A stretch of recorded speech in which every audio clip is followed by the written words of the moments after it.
आपकी चहती और इस लोकसभा से कई बार सांसद रही माननीय नेताजी के परिवार की बहुत ही करीबी और आज इंडिया गठबंधन जिस गठबंधन से आज भाजपा की नींद जुड़ी हुई है उसकी प्रत्याशी श्रीमती उषा वर्मा जी समाजपुर विधानसभा से प्रत्याशी रहे। भाई पप्पू यादव जी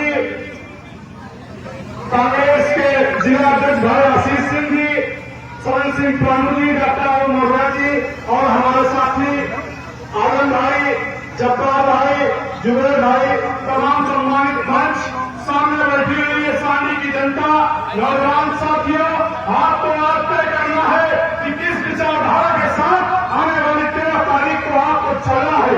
आपके मंच पर हर जात हर समाज के लोग बैठे हुए हैं, चाहे वो मौर्य समाज के हो, चाहे वो यादव समाज के हो, चाहे वो पासी समाज के हो, चाहे वो राठौर समाज के हो, और सामने बैठे हुए इस तरह की एक जात बिरादरी के मुस्लिम समाज के लोग बैठे हुए हैं।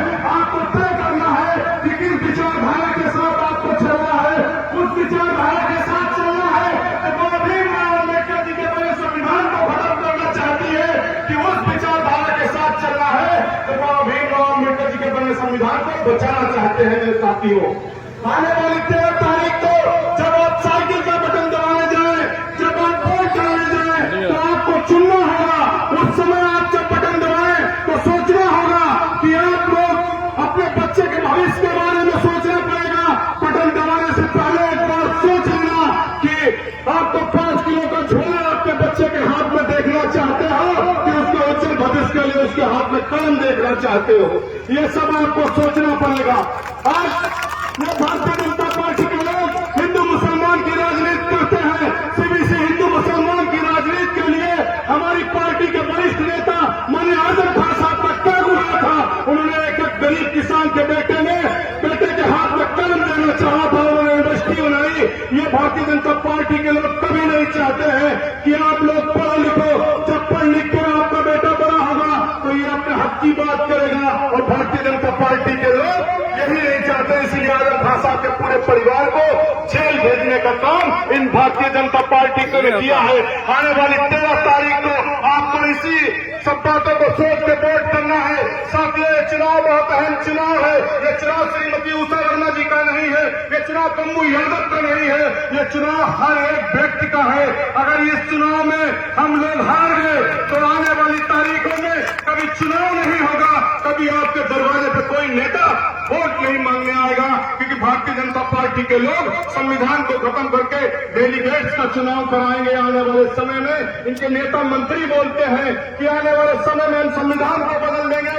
अगर संविधान नहीं रहेगा तो अंग्रेजों की वो गुलामी को याद करो जिसको अशफाकुल्लाह खान, ठाकुर रोशन सिंह, वीर अब्दुल हमीद जैसे लोगों ने कुर्बानी देके इस देश को आजाद कराया था। आने वाली 13 तारीख को उन सबकी बड़े हमारे नेता गणेश यादव जी ने जिस तरीके से काम किया था उन कामों को याद करना पड़ेगा। आप लोगों को उस गुलदस्ते को बचाना है जिसमें हिंदू मुस्लिम सिख ईसाई एक साथ बैठते हैं। उस गुलदस्ते को आपको बचाना है इन भारतीय जनता पार्टी के लोगों से। और मैं एक बात लास्ट में कहूंगा कि समय की बहुत कमी है, वरिष्ठ नेता सभी लोग बैठे हुए हैं कि जब घर में कोई गलत इंसान आ जाता है तो लास्ट में उसके पास सिर्फ मंगलसूत्र ही बचता है। इसलिए देश में कोई गलत इंसान कुर्सी पर बैठ गया है जो आज मंगलसूत्र की बात करता है। आप 10 साल में क्या कर पाए? आप कहते हो कि कांग्रेस की सरकार बन जाएगी, आपका मंगलसूत्र बेच लिया जाएगा। मैं आपसे पूछना चाहता हूं, कांग्रेस ने 70 साल हुकूमत करी, देश के ऊपर सरकार बनाई, उनके परिवार के लोगों ने सिर्फ अपनी जान की कुर्बानी दी, किसी के मंगलसूत्र पर आंच नहीं आने दी। आज राहुल गांधी, अखिलेश यादव जैसे नौजवान सड़कों के ऊपर निकल के इन भारतीय जनता पार्टी के लोगों की नींद हराम कर दी है। आज इंडिया गठबंधन की सरकार बनने जा रही है।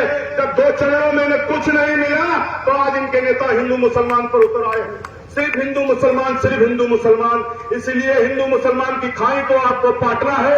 आने वाली 13 तारीख को श्रीमती उषा वर्मा जी के चुनाव चिन्ह साइकिल पर इस तरीके से निशान पर बटन दबाना कि आने वाली 4 तारीख को जब गिनती हो तो सांडी कस्बे का नाम, जिससे हमें बहुत मोहब्बत मिलती है, जितनी पानी से मोहब्बत मिलती है उतनी यहाँ सांडी के बुजुर्ग और नौजवान भी हमें मोहब्बत देते हैं। इसलिए आने वाली 13 तारीख को साइकिल का बटन ऐसे दबाना, जब 4 तारीख को गिनती हो तो सबसे ज्यादा वोटों से सांडी से जीत के श्रीमती उषा वर्मा जी जाए।